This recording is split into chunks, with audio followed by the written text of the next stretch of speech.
and good day! Welcome to Technology and Livelihood Education in Home Economics Cookery 9. By the way, I'm Teacher Alice. Today, I'm gonna teach you on how to prepare hot appetizer. But before that, let's enjoy and have fun.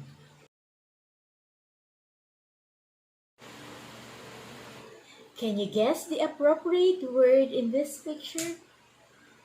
Very good. That is contamination. Contamination means is the act of contaminating or making something impure or unsuitable by contact with something unclean or bad.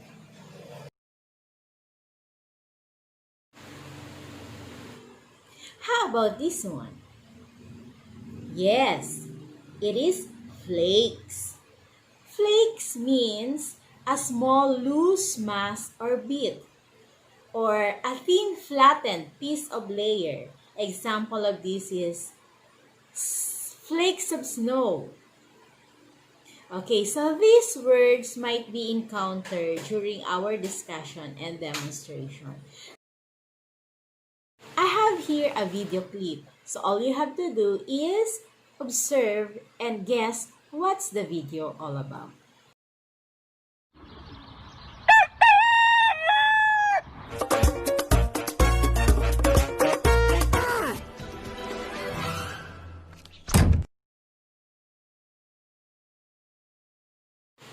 Okay, so what did you notice in the video clip? Yes, there is a Chinese chef. Aside from that, there's a rooster. And some of you might say there is a Kung Fu Panda. Kung Fu Panda. So what did you notice with Po? Yes, he was eating what? Yes, a dumpling. And there are some children seated at the table. So, in that video, what do you think will be our lesson for today? So today I'm gonna show you on how to prepare vegetables with chicken dumplings. But before that, I will show you first the objectives of this lesson. Number 1, we have to identify the tools and ingredients needed in preparing vegetables and chicken dumplings. Next, demonstrate on how to prepare vegetables with chicken dumplings. And number 3, realize the importance following the sanitary guidelines in preparing appetizer. So what are the tools needed in preparing vegetables with chicken dumplings? First, we need cutting board, knife, frying pan, mixing bowl, tong, and grater or shredder. So what are the ingredients needed in preparing vegetables with chicken dumplings?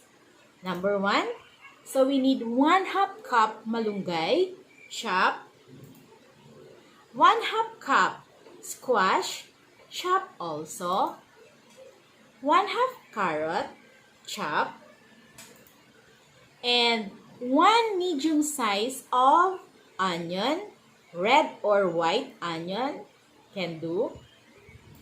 Next is 2 pieces egg,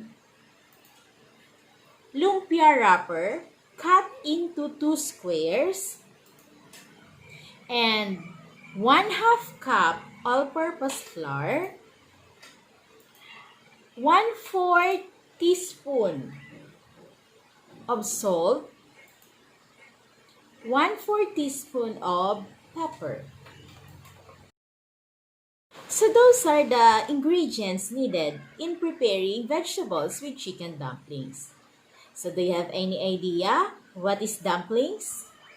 What comes into your mind when you hear the word dumplings?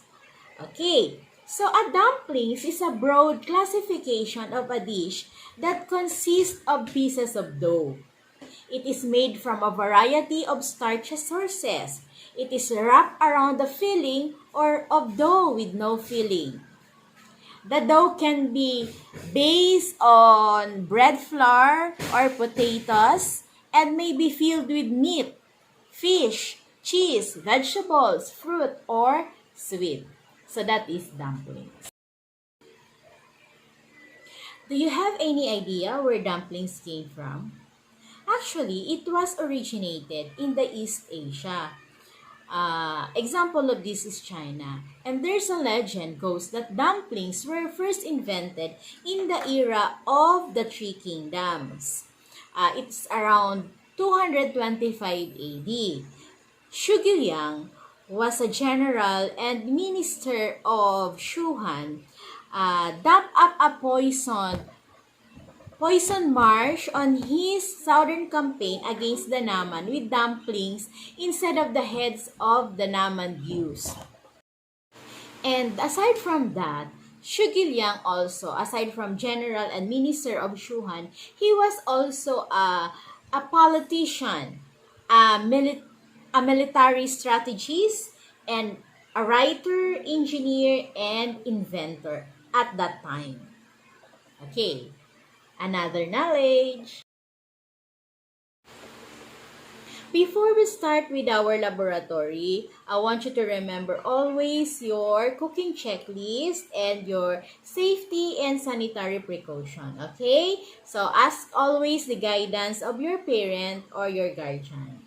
Okay, so our cooking checklist for today, so always wear your PPE, be careful with the sharp and hot objects. Maintain cleanliness of your working area to avoid contamination. What is contamination? Okay.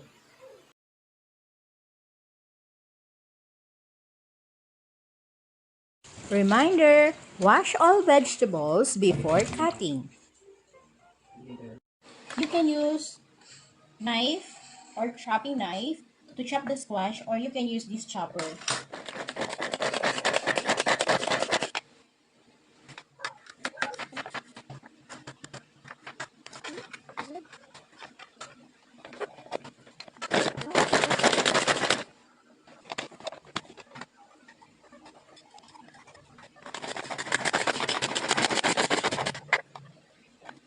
You can use boiled chicken or you can use ground chicken for this recipe. I use boiled chicken and at the same time I flake it in a small size. Or if you want, you can buy ground chicken meat. Okay. To prepare these vegetable dumplings, first we're going to mix all the ingredients.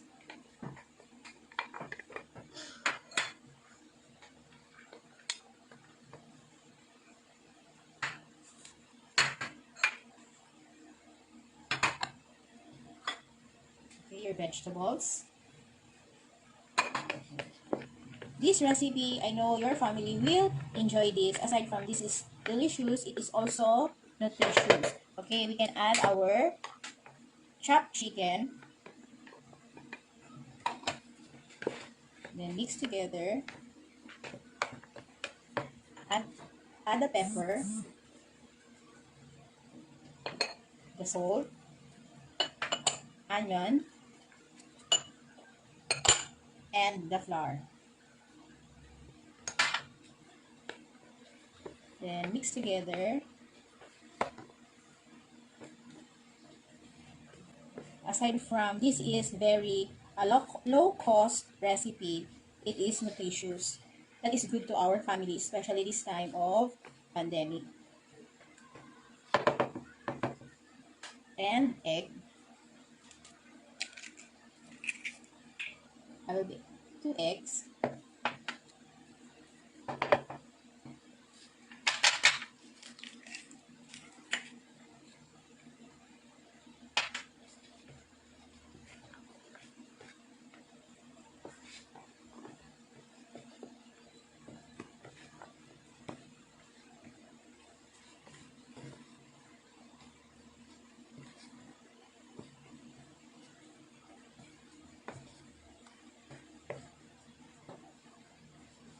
And when you are done mixing all the ingredients,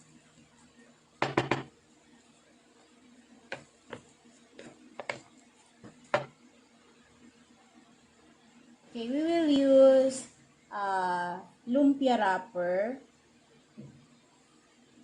You can use also wonton wrapper. If you're going to use lumpia wrapper, cut this into 2 squares. Okay, if you are done mixing with your mixed vegetables and chicken, so you are going to scoop around 1 to 2 teaspoon of vegetables into the wrapper. Okay. And then you are going to seal the edges. You're going to seal the edges using beaten eggs.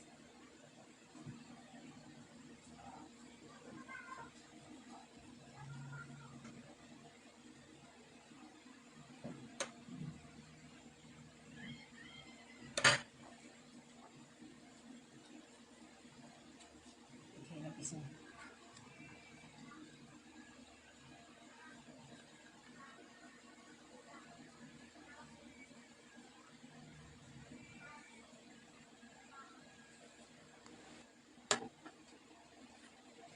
If you're done mixing all the ingredients, you scoop one teaspoon of the vegetables into the wrapper.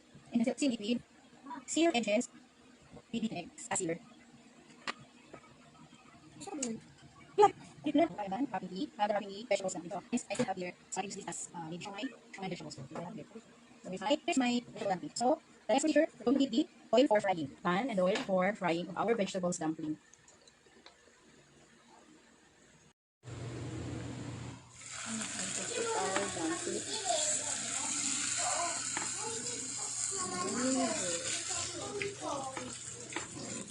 So, when you are heating the dumpling, be careful with the oil.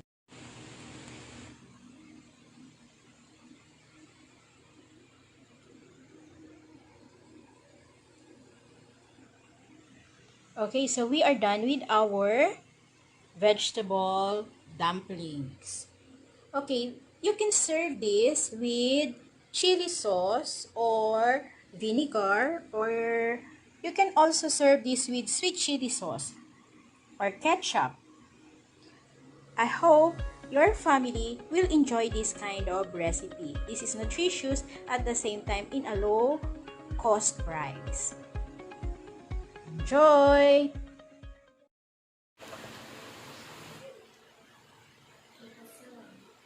What nutritional elements can you spot in this recipe?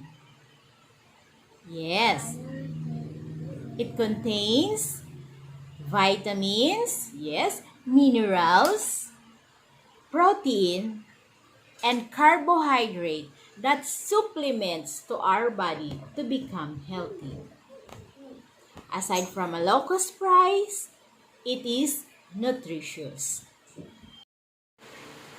Okay, so you are done preparing vegetables with chicken dumplings. What did you notice? What did you learn while doing this activity? What can you say about our lesson? Very good. So if you follow the correct procedure, enable you to make a nutritious and delicious appetizer. Okay, I will leave you this question. So all you have to do is answer this in your activity sheet in your Google Classroom. Okay, so I have here a question.